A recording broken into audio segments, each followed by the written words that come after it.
Hello, this is Kim with Standing on Solid Ground. I am the host of this spiritually motivated and inspirational podcast.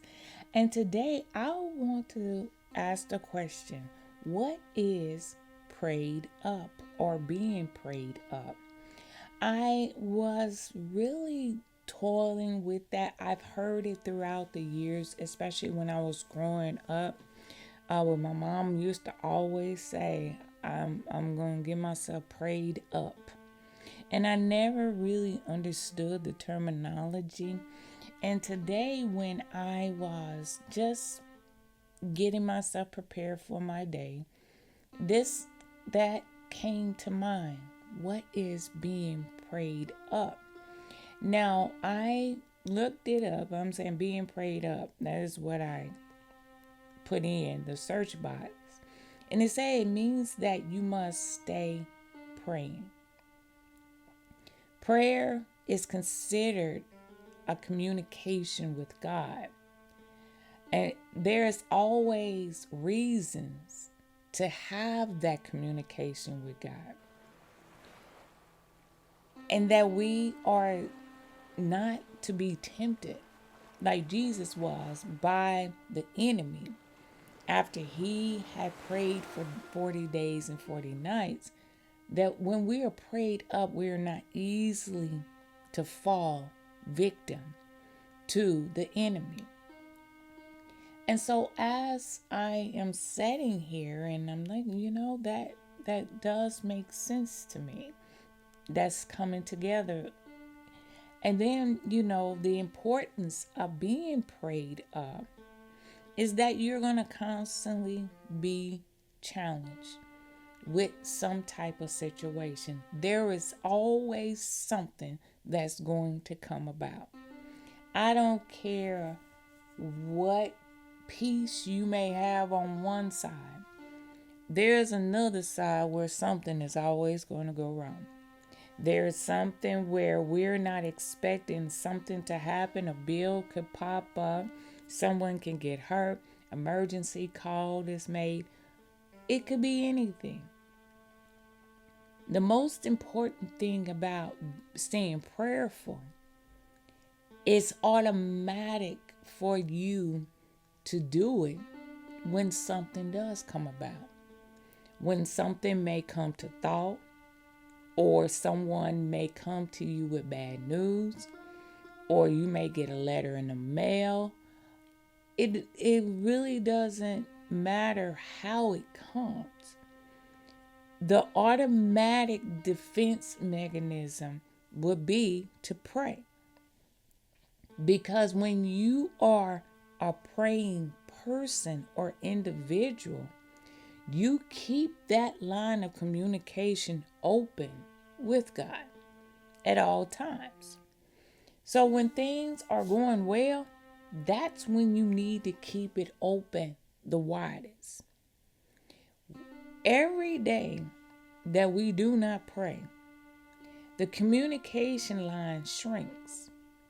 It's almost like if you are a person that wear earrings and you keep earrings in your ear all the time. And you decided that one day, I don't want to wear earrings. And you take the earrings out and you put them aside. Now, you can probably go maybe 2-3 months without wearing earrings. But if you start going a longer period of time without wearing those earrings, that ear hole that you had in your ear will slowly start closing, making it harder for you to put an earring in. So imagine that if we stop praying, that would be the same effect that our prayer life or our open line of communication will begin. It will begin to shrink. That the line becomes useless at some point. I'm not saying that it can never be reopened, but it's going to take a lot of time to put in to get that line open, just like with the ear. Once their ear hole is closed, you may have to go and get your ears re-pierced, depending on how long ago it was when you got it done. As we walk through life, it is important for us to stay prayed up. If we don't keep that open line with God, there is a time and space that Satan can come along and try to plug the hole. That when you start praying, the prayer will start bouncing back at you because you're feeling like, why isn't God answering? Now, I'm not saying that you cannot break through whatever Satan has put up there.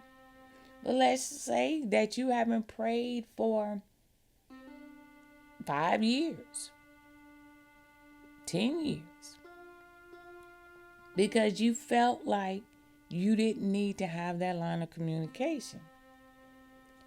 The only way that it will probably be immediately broken through is when you prayed with a sincere heart and with trueness in your spirit, that you will cry out. But sometimes God will close his ears and he will not listen. He will turn his back on you. He did it to the children of Israel, and they did exactly what they wanted to do when they wanted. They partied when they wanted to. They did everything that they wanted to do. But the minute they were in trouble, see, God had a soft spot for Israel. He had a soft spot. That when they start crying out, now God didn't get in no hurry. He allowed them to suffer with whatever it is that they were suffering with for a little while. But he did hear their prayer. I found myself some days just praying. And I'm like, I know that I have needs, but God said he will supply my needs. I know that I have desires of my heart, but God said that he will give me the desires of my heart. I know that God hears me because there are things in my life that I see daily changing. So when I go into prayer, I really don't have a whole lot to ask for. Now, a lot of people will say that's kind of weird because everybody needs something every day, and that's true. But what I do ask for is for God to clean me up spiritually and clean out all the junk within my heart and within my mind and my soul. If I have any impurities that he is not liking about me, that he doesn't like in me. And I ask him to clean me up, and I ask him to restore me, to put in all of him that he wants to have in me, and take out anything that's of the devil and anything that is of him. And I want to be an empty shell for him to fill with all of his goodness and his mercy and glory. And then after I've said that, and I pray over my children, my grandkids, my family, I'm like, God, I'm just thankful. At that point, I'm thanking him for everything. Because I believe that I'm at the point that I am prayed up. Now, if something instantly come to mind or something come to my attention and it don't sit well in my spirit, I begin to pray. That is my first recourse, praying about it. I don't worry about it. I don't toss and turn in my sleep about it. I just take it to God. Now, I said, I have a better understanding of what being prayed up is all about. You don't get there until you get to the point that no matter what comes to you, good news, bad news, something that was unexpected, it doesn't matter. That you pray about it. You either pray about it or you thank the Lord for it. Either way it go. But your first recourse is to go to God. You know how when you get some juicy gossip or juicy news, and say, ooh, I got to call so-and-so and so-and-so and tell them about it. That's the same thing that we have to do when it comes to things in our life. That's when something comes to us, either that we don't know how to handle or we wanting to give God praise and glory, we go to God. And so more and more I'm learning what it is to be prayed up. That when you find yourself not really needing anything, because God has already supplied your needs, you're not really finding yourself desiring too much. I remember just earlier this week, I said, I want to buy me some candles. I want to buy some candles. When you budget your money, there are just some things you just cannot afford to buy. Because God is taking care of your needs. And I said, boy, I wish I had some money, extra money. I want to buy me a candle. I want to buy me some candles.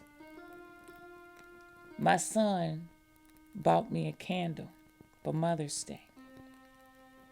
And I was so excited about that candle. He was flustered because he was like, wow, she's happy about this. I was happy as a little lark about that candle. That's how I know when things are desired in our hearts, God knows, and He'll put that desire in somebody else's heart to be fulfilled in the person that desired it in the first place. And that's not the first time that has happened.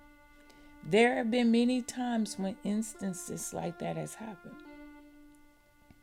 So that's how I am learning that I am prayed up, not prayed out. Oh no, I'm going to continue to pray. I cannot go anywhere without praying. I can take my children to work, and they're working on trying to get their permits and getting their licenses so they can start driving themselves. They just weren't interested earlier on, but now they're seeing it's a necessity. So they're trying to get themselves together. And I'll pray before I leave. God, take us peacefully and gracefully, that we don't run into any problems, that we can get there safe and sound. And then I'm praising Him when I get back home. I'm thanking Him every step of the way. God, thank you for bringing us back home safe and sound. Thank you, Father, that we got here. I got back home peacefully in one piece. So I automatically give God praise. And sometimes it can be a little challenging driving because of some of the things that people do. But I thank the Lord because He kept me safe.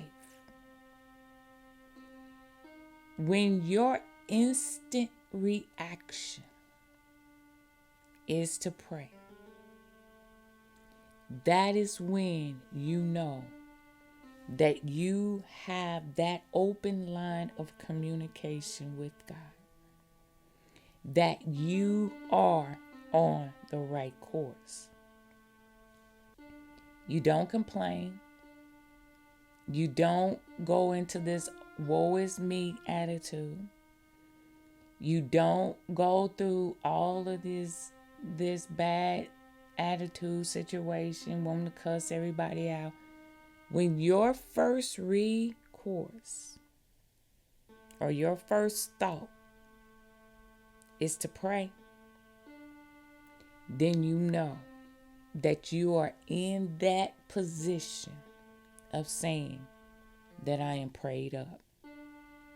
Because when you go into other directions, wanting to fight, wanting to kill somebody, wanting to, ready to retaliate, ready to avenge something, whatever, there's still some work to do.